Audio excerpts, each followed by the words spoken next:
ఆయన మంచిగా చేశారు. తప్పేం చేయకపోతే 11 సీట్లకు ఎందుకు కూర్చోబెట్టారు? అదే ఈవీఎం మ్యాజిక్. మీరు 11 సీట్లు చూస్తున్నారు, 40% ఓట్ షేర్ ఎందుకు చూడరు? 40% ఓట్ షేర్. మరి 40% ఓట్ షేర్ అంటే మామూలు విషయం కాదు కదా. ఎక్కడైనా హిస్టరీలో మన దేశ రాజకీయాల్లో 40% ఓట్ షేర్ వచ్చినటువంటి ఏ పార్టీకైనా 11 సీట్లు వచ్చినటువంటి పరిస్థితి ఉందా? 90,000 లక్షేసి మెజారిటీస్ రావడం ఏంటి? ఎక్కడా కూడా ఇప్పటి వరకు AP political history, combine state హిస్టరీలో అంతంత మెజారిటీలు వచ్చినటువంటి సిచ్యువేషన్ లేదు. దాన్నే ఉందిలేండి, అంత ఫ్యాన్ ఫాలోయింగ్ ఉంది. పవన్ కళ్యాణ్ గారే 2 చోట్ల ఓడిపోయారు లాస్ట్ టైం, మళ్ళీ ఇప్పుడు భారీ మెజారిటీతో గెలిచి డిప్యూటీ సీఎం అయ్యారు. దాన్నే ఉంది, దానికి దీనికి సంబంధం ఏముంటుంది? ఏంటి సంబంధం? వ్యతిరేకత అనేది కనిపించింది క్లియర్ గా అనేది కొంతమంది వాదన, క్లియర్ గా మనకు కనపడుతుంది. వ్యతిరేకత ఆ పార్టీకి సంబంధించిన వాళ్ళు మీరు ట్యాంపరింగ్ అంటారు. వ్యతిరేకత సృష్టించడం వేరు, వ్యతిరేకత కనిపించడం వేరు. మేము జనాల్లోకి వెళ్ళాం, మాకు తెలుస్తుంది. ఓటు అడగడానికి జనాల్లోకి మేము వెళ్ళినప్పుడు ఆ రెస్పాన్స్, టీడీపీ లీడరు అంటే టీడీపీ క్యాండిడేట్ వెళ్ళినప్పుడు రెస్పాన్స్ తెలిసిపోతుంది. మీకు ఎప్పుడైనా సరే ఎలక్షన్స్ అప్పుడు ఎలాగా రిజల్ట్ అనేది చెప్తారు ముందు అని అంటే, పోలింగ్ సరళి ఒకటి, గ్రౌండ్ లెవెల్లోకి వెళ్ళినప్పుడు పీపుల్ యొక్క రియాక్షన్ ఎలా ఉందన్నది ఇంపార్టెంట్. సో మా కాన్స్టిట్యున్సీ తీసుకుందాము, 70-80% పంచాయతీస్ గ్రామాలు అన్ని కూడా నేను తిరిగి ఓటు అడిగా. 60% కూడా అసలు క్యాండిడేట్ వెళ్ళలే. వెళ్ళిన దగ్గర అసలు ఆధారం లేదు, ఇప్పుడు ఆవిడకి తెలీదు. 70% పీపుల్కి టీడీపీ క్యాండిడేట్ మొహం కూడా తెలియదు మా కాన్స్టిట్యున్సీలో. జగదీశ్వరి 70% పీపుల్కి తెలియదు. ఈ రోజుకి ఎమ్మెల్యే అంటే తెలియదు.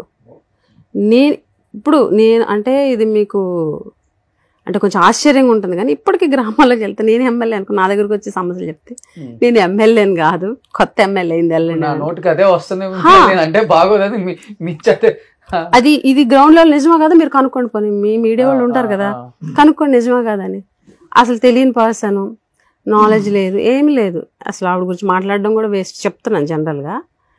సో ఆ పొలిటికల్ సరళి, ఆ పొలిటికల్ రియాక్షన్స్, జనాల రియాక్షన్స్ అనేవి మాకు తెలిసిపోతుంది. కానీ వై నాట్ 175 అనేది ఓవర్ కాన్ఫిడెన్స్ అనిపించలేదండి? ఇప్పుడు చాలా మంది ఓడిపోయిన తర్వాత నేను ఇంటర్వ్యూలు చేశాను, రోజా గారిని కావచ్చు, చాలా మందిని చేస్తున్నాను.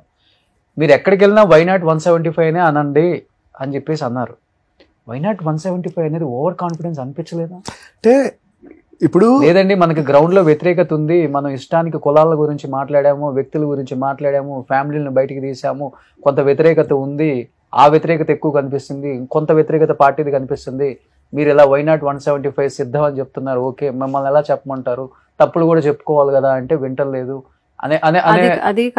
అనేది వాస్తవా కదా? అసలు అది కరెక్ట్ కాదు. ఓవర్ కాన్ఫిడెన్స్ అని ఎలా అంటారు? 175 అంటే ప్రజలకి ఇన్ని పథకాలు ఇచ్చి ప్రజలకి డైరెక్ట్ సర్వీస్ చేసిన తర్వాత కరోనా టైంలో ఎటువంటి కరప్షన్ లేకుండా 1.5 year టైంలో ఆడిట్ లేకుండా ఇష్టం వచ్చినట్టు కరప్షన్ చేసే అవకాశం సంవత్సరంన్నర కరోనా టైంలో ఎంత చేసినా ఎవడు అడిగేవాళ్ళాడు. కానీ ఎక్కడ కూడా ఒక్క మచ్చ రాలేదు. ఒక్క మచ్చ రాకుండా సంవత్సరంన్నర ఇండియాలోనే one of the best services, ఎన్నో ప్రాణాలు కాపాడి అంత బాగా సర్వీస్ కరోనా టైంలో చేశారు. చరిత్రలో ఎప్పుడు లేనన్ని పథకాలు డైరెక్ట్ గా ప్రజలకి, మధ్యలో నాయకుల చేతులకు వెళ్లకుండా డైరెక్ట్ గా ప్రజలకు ఇచ్చారు. ఇంటి నుంచి బయటికి కాళ్ళు పెట్టకుండా వాలంటీర్ ద్వారా ఇచ్చారు. అలాగే మనకి పోర్ట్స్ కావచ్చు, ఫిషింగ్ హార్బర్స్ కావచ్చు, అంటే ప్రతి ఒక్కటి ఇన్ని సర్వీసెస్ ఇంత నేను ప్రజలకి చేసిన తర్వాత ఎందుకు 175 సీట్లు మనకి రాకూడదని ఒక నాయకుడిగా ఆయన కాన్ఫిడెన్స్.